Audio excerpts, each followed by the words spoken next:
রবিবার অমিত শাহের সভায় বঙ্গ বিজেপির নেতা দিলীপ ঘোষকে দেখা না গেলেও জামাই ষষ্ঠীর বিকেলে উলুবেড়িয়ায় রাষ্ট্রীয় স্বয়ংসেবক সংঘের এক কর্মসূচিতে দেখা গেল দিলীপ ঘোষকে। রবিবার উলুবেড়িয়ার তাঁতিবেড়িয়ায় রাষ্ট্রীয় স্বয়ংসেবক সংঘের তরফে সংঘ শিক্ষাবর্গের সমাপ্তি অনুষ্ঠানের আয়োজন করা হয়েছিল। সেই অনুষ্ঠানেই যোগ দিতে আসেন দিলীপ ঘোষ। এই কর্মসূচিতে উপস্থিত ছিলেন পূর্ব ক্ষেত্রের সহক্ষেত্র প্রচারক জলধর মাহাতো, দক্ষিণবঙ্গ প্রান্ত সংঘ চালক সারদা প্রসাদ পাল, বর্গ সর্বাধিকারী রমেশ বেরিওয়াল সহ সংঘের নানা পদাধিকারীরা। উদ্যোক্তাদের তরফে জানানো হয়, সমাজ গঠন ও ব্যক্তি নির্মাণের কাজে ব্রতী সংঘ। কার্যকর্তা নির্মাণের লক্ষ্যে প্রতি বছর সংঘ শিক্ষাবর্গের আয়োজন করা হয়। গত 17ই মে তা শুরু হয়েছিল। এদিন তারই সমাপ্তি অনুষ্ঠান অনুষ্ঠিত হলো।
দক্ষিণবঙ্গ রাজ্যের মাননীয় সর্বচারকের দায়িত্ব পালন করছেন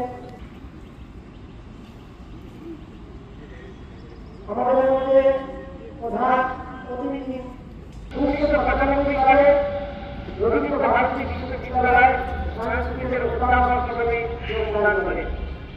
1913 সালে